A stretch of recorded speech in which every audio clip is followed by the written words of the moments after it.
আর ইসলামটা আপনার 2.5 ফুট বডির মধ্যে আগে প্রতিষ্ঠা করেন না, তারপর আপনার রাষ্ট্রে প্রতিষ্ঠা করেন। ইসলাম আগে কোথায়? বডিতে আসবে, তারপরে পরিবার, তারপর সমাজ, তারপরে রাষ্ট্র।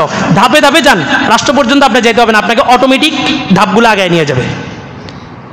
ফখরে বাঙ্গাল তাজুল ইসলাম ব্রাহ্মণবাড়িয়ার, ফখরে বাঙ্গাল বলা হয় মানে আমাদের বাংলাদেশের একটা গৌরব। উনি একবার মিশরে একটা কনফারেন্স করছেন সুন্নতের, রাসূলের সুন্নতের উপরে, সিরাতের উপরে। মিশরীদের সরকারি আইন আছে, ওরা কি রাখতে পারে না, দাড়ি রাখতে পারে না, ওদের সরকারি নিয়ম। এক দাড়ি চাচা আইসা কয় যে আমি রাসূলের সুন্নতের উপরে কি করবো, আলোচনা করবো। তো ফখরে বাঙ্গাল বললেন যে লাস্তুম বিসুন্নাহ ফাকাইফাল আওয়াম আলা সুন্নাহ।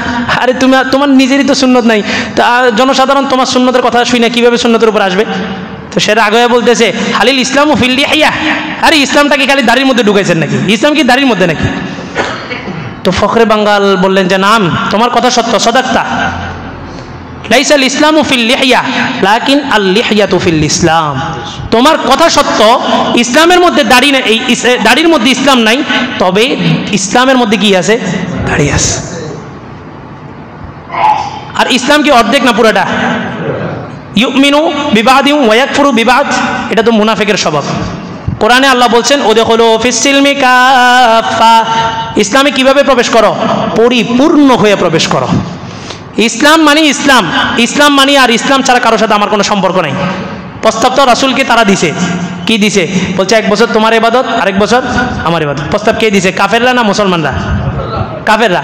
আর এখন কম্প্রোমাইজ করছে কাফেররা। রাসূলের যুগে এই আবু জেহেল, আবু লাহাব, উতবা, শাইবা তারা ঈসা রাসূলের সাথে কম্প্রোমাইজ করতে চাইছিল। আর এখন আমাদের মুসলমানরা যায় তাদের সাথে কম্প্রোমাইজ করে। মানে ওই যুগে কম্প্রোমাইজ করতে আসছে কাফের মুশরিক বেঈমানরা, আর এই যুগে কম্প্রোমাইজ করতে যাইতেছে মুসলমানরা। ইসলাম কারো পৈতৃক সম্পত্তি। আপনার নাম নুরুল ইসলাম মানে ইসলাম আপনার? ইসলাম কার? এটা যুগ যুগ ধরে রক্ত, হাজার রক্ত নদীর উপর দিয়ে ইসলাম এই পর্যন্ত আসছে। ইসলামকে ক্ষমতায় নিতে হবে এটা আবশ্যক না, কথা ভালো করে বুঝেন।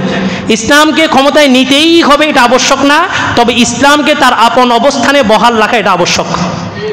আল্লামা ইবনুল কাইয়িম আল জাওজি রাহমাতুল্লাহ আলাইহি বলেন লা ইয়াকুমুদ্দীনু বিহাদামিহি, দিনকে ধ্বংস করার মাধ্যমে দিন কোনোদিনও জিন্দা হবে না, কোনোদিনও জিন্দা হবে না।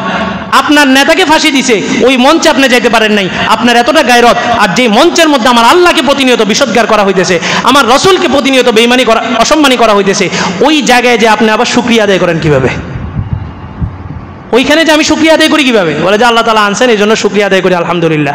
তো আমরাও বলছি ঠিক আছে, শুকরিয়া যেটা আদায় করছে, আল্লাহ আরো বেশি বেশি যাওয়ার তৌফিক দান করুক।